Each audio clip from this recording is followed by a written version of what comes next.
O apóstolo Paulo, concluindo o seu terceiro viagem apostólico, tinha muitos desejos de estar em Jerusalém. Então, foi para lá, para Jerusalém, concluindo essa viagem. Quando ele chegou lá, Santiago, um dos líderes da igreja de Jerusalém, aconselhou a Paulo para parar aquelas fofocas dos judeus que Paulo ensina contra Moisés e contra a lei. Aconselhou a ele ir ao templo e fazer alguns ritos judaicos no templo. Paulo aceitou e mansamente foi. E com ele foram alguns companheiros de Paulo. Mas alguns judeus confundem a um deles. Vou fazer assim uma rápida introdução para chegar ao naufrágio. Como foi que chegou Paulo a esse naufrágio? E esses judeus no templo, pensando que Paulo tinha introduzido no setor do templo destinado exclusivamente para os judeus, então fazem um alboroto e acusam falsamente a Paulo. E a cidade inteira está em tumulto e a multidão tomou a Paulo para linchar, matar a Paulo. A autoridade principal da cidade de Jerusalém, o comandante, chamado Cláudio Lísias, intervém e manda os soldados para salvar a Paulo. E os soldados levam a Paulo à fortaleza. E como o comandante soube que havia uma conspiração para matar a Paulo, então aquela noite secretamente manda a Paulo com alguns soldados, bastantes soldados, a Cesareia. Aí estava residindo o governador da província, esse governador chamado Félix. E aí Paulo fica preso 2 anos. Depois de 2 anos, Pórcio Festo assume o cargo de governador depois de Félix. E Félix, para se agradar dos judeus, deixa Paulo preso todo esse tempo aí em Cesareia. Os judeus pedem a Festo para enviar Paulo a Jerusalém, com a desculpa de que o julgarão lá. Mas a intenção deles é matar Paulo. O apóstolo, fazendo uso de seus direitos como cidadão romano, apela a César. E Festo, esse novo governador, responde a ele: para César apelaste, para César irás. E aí chegamos ao capítulo 27 de Atos. Festo, desde Cesareia, envia Paulo prisioneiro para Roma, junto com outros prisioneiros. E ele o entrega a um centurião chamado Júlio, da Companhia Augusta. Assim, Paulo, juntamente com Lucas, o autor do livro de Atos, e Aristarco, outro companheiro no ministério de Paulo, embarcam em um navio que deixa Cesareia com destino aos portos da Ásia, província romana, em atual Turquia. E de lá queriam enviar com outro barco em direção para Roma. Então, se nós podemos ver um mapinha aqui improvisado, que eles saem de aqui, de Cesareia, vão a Sidom, e como havia muita tormenta e ventos contrários, não têm coragem de ir por mar aberto e vão costeando o continente e eles vão chegando hasta aqui, o porto de Mira. Chegam aí o porto de Mira. Quando chegam lá, eles acham outro navio de Alexandria, Egito. Era um navio cargueiro que transportava trigo de Egito para Itália. Aqui temos Itália. Então, a intenção era de aqui depois transportar hasta Itália, neste lugar. Muito bem. Eles allí navegaram muitos dias devagar e chegando com grande dificuldade em frente de Cnido, porque o vento era contrário. Finalmente chegaram com muita dificuldade aqui ao sul de Grécia. Aqui temos Grécia, e ao sul de Grécia temos a ilha de Creta. E chegam finalmente a essa ilha de Creta, a um lugar chamado Bons Portos. Embora esse porto era desconfortável e perigoso para o inverno, e Pablo aconselha o centurião a ficar lá, pois considera muito mais perigoso zarpar nessas condições climáticas ao mar aberto. Mas o piloto e o proprietário do navio aconselham o centurião zarpar e procurar um porto mais seguro na mesma ilha, e assim eles não obedecem ou não recebem o conselho de Paulo. Eles estavam aqui na parte sul da ilha de Creta e eles saem para procurar outro lugar, outro porto ao norte daquela ilha. Mas logo de zarpar, eles são confrontados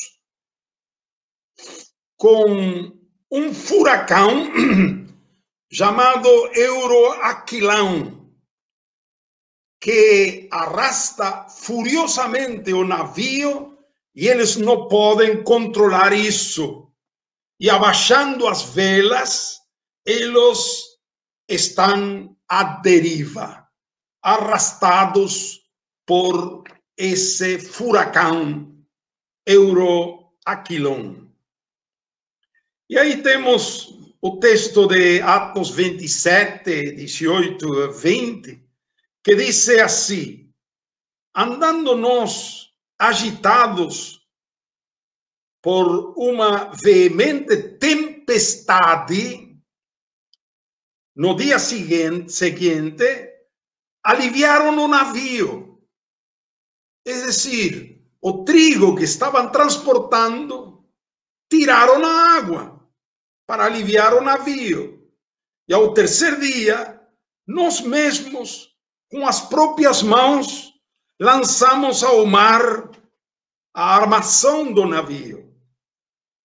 E não aparecendo, havia já muitos dias, nem sol, nem estrelas, e caindo sobre nós uma não pequena tempestade, fugiu-nos toda a esperança de nos salvarmos.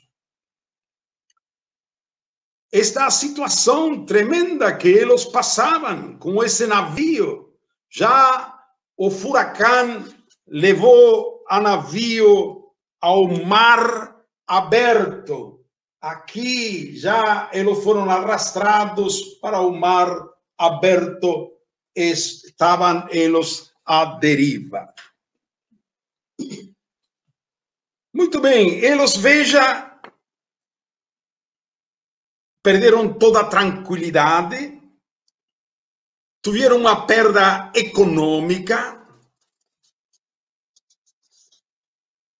perda de recursos significativos, todos os aparelhos, armação do navio, tiraram também a água. E naquele tempo os marinheiros se guiavam por as estrelas e por o sol. Mas 14 dias não tinham sol nem estrelas, o qual significa perderam completamente o rumo, o curso. Eles não sabiam onde estavam.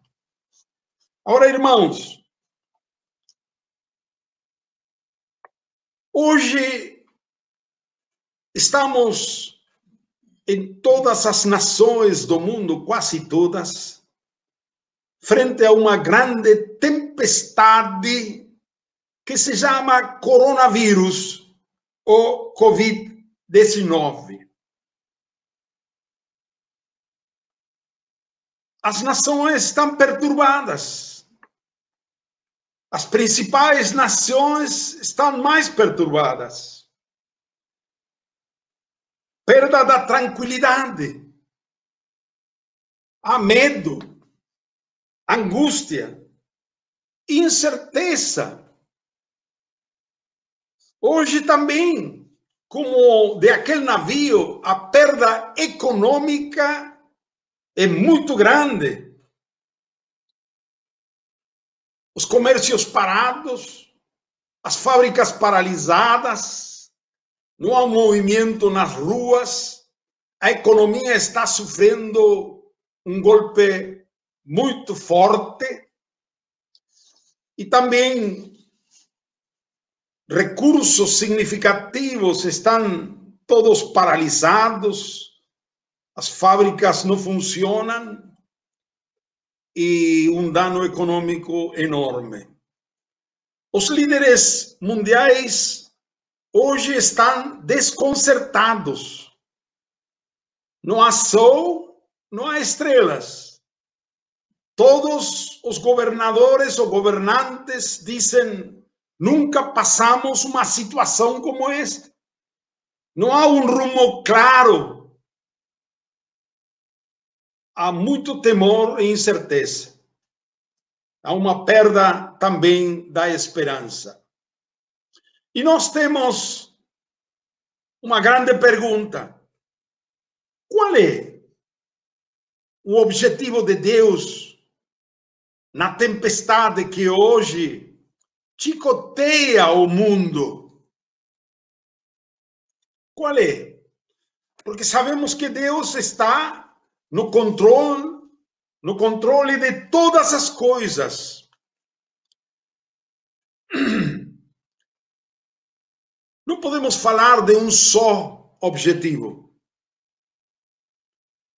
Por isso eu gosto de chamar multipropósito.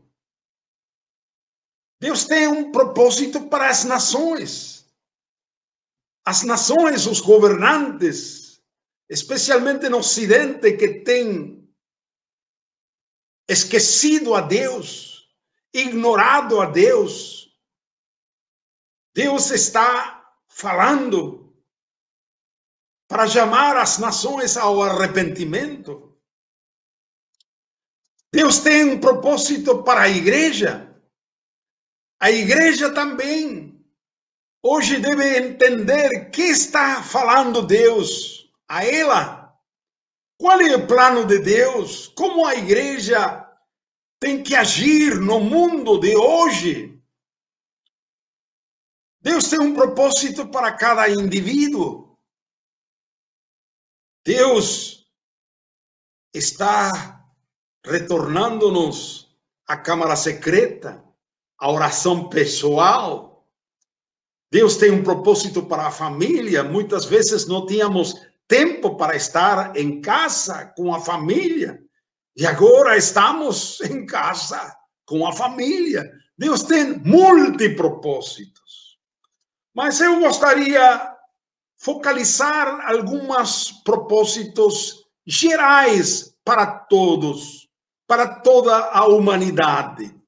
O primeiro, a tempestade de hoje nos conscientiza da nossa fragilidade humana, como aconteceu com aqueles homens, soldados, marinheiros, presos, centurião, capitão do navio.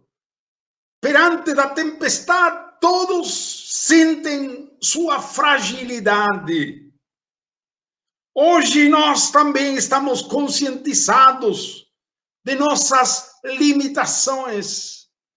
Um minúsculo vírus que não é possível ver nem com microscópio coloca em dificuldade a todas as nações e paralisa ao mundo inteiro.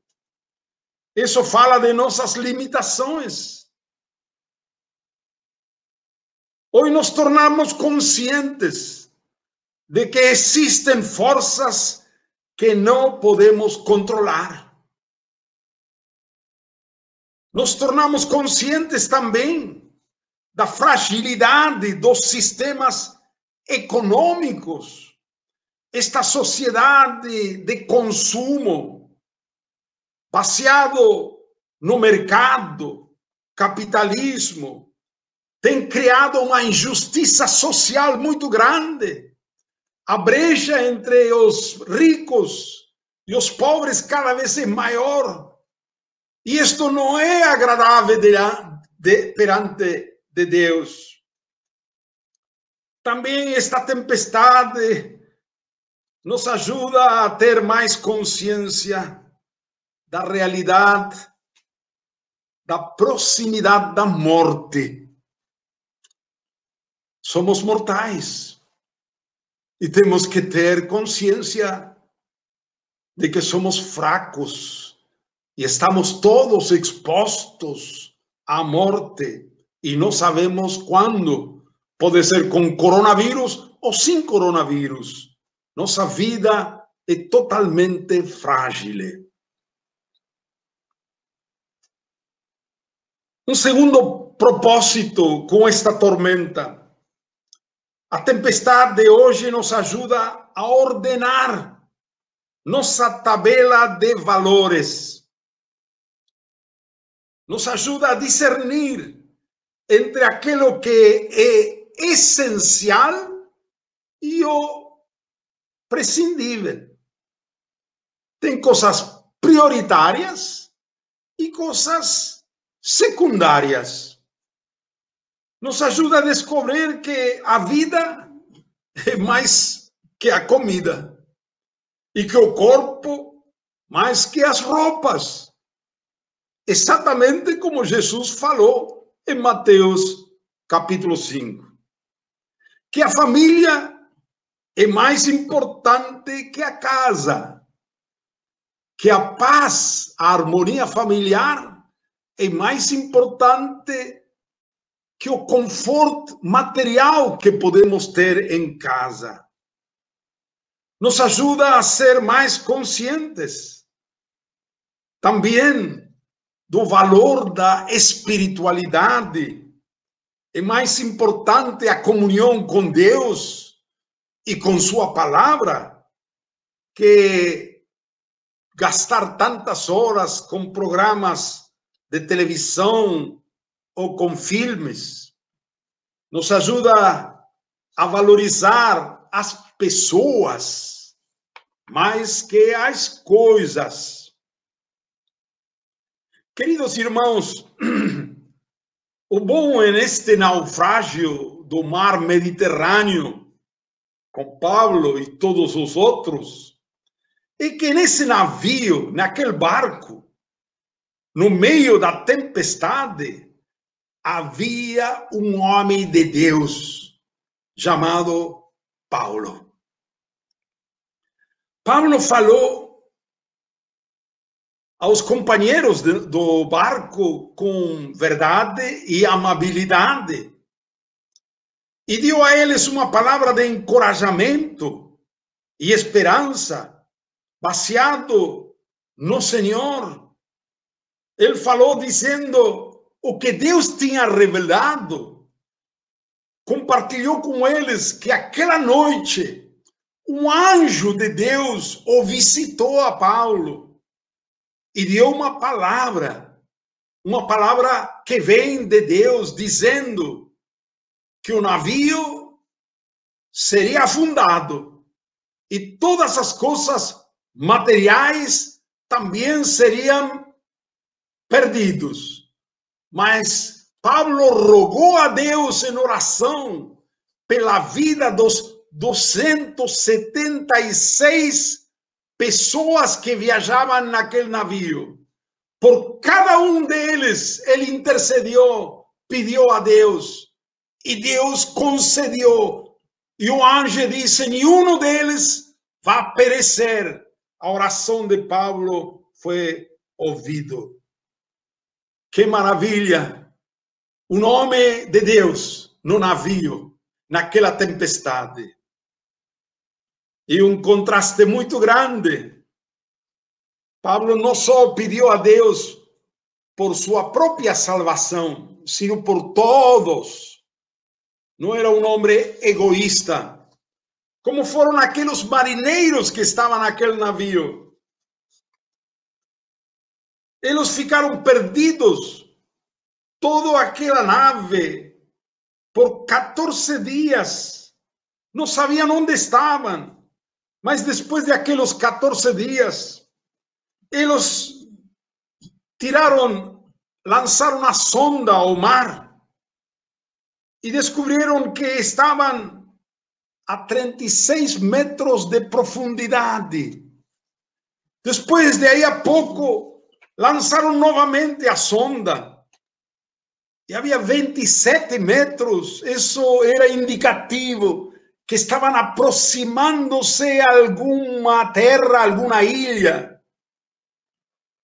Então, ao saber dessa proximidade, os marinheiros tentaram fugir nos botes salva-vidas, mas eles sozinhos. E assim os marinheiros demonstraram seu egoísmo, contrário a Paulo. Paulo os denunciou. E os soldados cortaram as amarras do bote salva-vida para impedir aos marinheiros fugir. Então todos ficaram no barco. Finalmente amanheceu. E ao amanhecer, eles viram que estavam perto de uma ilha. Era a ilha de Malta, depois superam, ao sul da Itália. O barco bateu nas pedras, nas rochas, perto da ilha. O navio foi totalmente destruído por a força das águas, mas os 276 homens, mulheres que estão no navio, todos foram salvos, alguns nadando, outros com algumas partes do navio, com algumas tábuas, e chegaram todos à ilha.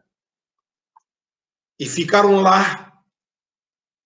E os naturais da ilha receberam muito bem a estes náufragos. E Paulo aí também começou a pregar e fazer milagres, continuando com seu ministério. Depois de uma semana, eles com outro navio, novamente todos saíram daquela ilha para ir para Itália. Queridos irmãos, uma boa notícia. A tempestade não dura para sempre. esta pandemia vai acabar. Não sabemos quando. Não sabemos quão grande será o dano. Muitos estão morrendo. E a pérdidas econômicas nas nações será muito grande. Mas vai acabar. Um dia voltaremos à normalidade. A noite não é eterna. Há um amanhecer. A tempestade não dura para sempre. Virá bonança. Mas em qualquer situação, Paulo continuou com sua missão na ilha, pregando, com conversões, com milagres, e depois lá em Roma. E a quarta coisa que eu quero sublinhar é esta, para concluir. Nada e ninguém deve nos desviar da nossa missão. Tudo o que está acontecendo nos ajuda a ficar ainda mais convictos de que a única solução para este mundo é o reino de Deus. Toda esta tempestade e toda esta incerteza, esta pandemia, abre uma oportunidade para a igreja. Este é o tempo de Deus, é o kairos de Deus para o mundo, através da igreja. É o tempo da igreja, a igreja toda. Uma igreja que ora, uma igreja que clama, uma igreja que ama a seus semelhantes, que ama aos perdidos. Em todas as épocas da história, ao longo dos séculos, quando tem acontecido alguma epidemia, a igreja cresceu e cresceu muito. Hoje é momento de crer que Deus está no controle de tudo. Deus é o único que pode reciclar o ruim em algo bom. Em tudo o que acontece, Deus tem um propósito de amor. Deus ama as nações. Deus ama ao mundo. Por isso permite estas coisas para chamar a atenção e dar uma oportunidade de arrependimento. Estamos orando por um grande avivamento em nossas nações. Que muitos, milhares, milhões voltem a Deus e tenham assim a salvação que há em Jesus. Este é um tempo de oração muito especial. Orar para que Deus nos levante como profetas no meio de nossa nação.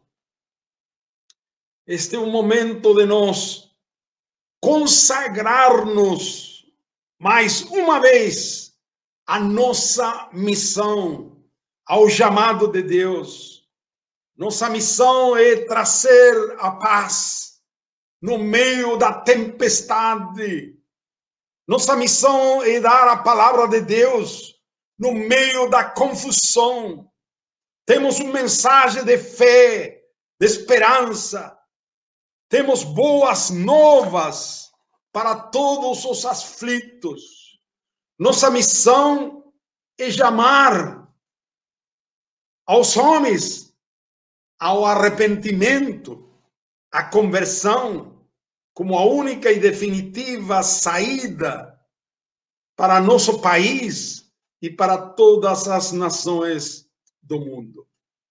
Nossa missão hoje é levar homens, mulheres, jovens, idosos, crianças, a ter um encontro pessoal com o Cristo vivo, um Cristo que está perto de todos, amoroso e poderoso para salvar, curar, batizar, transformar e dar vida eterna àqueles que rendam-se a Ele. Este é a hora nossa, a hora da igreja, em nome de Jesus. Amém.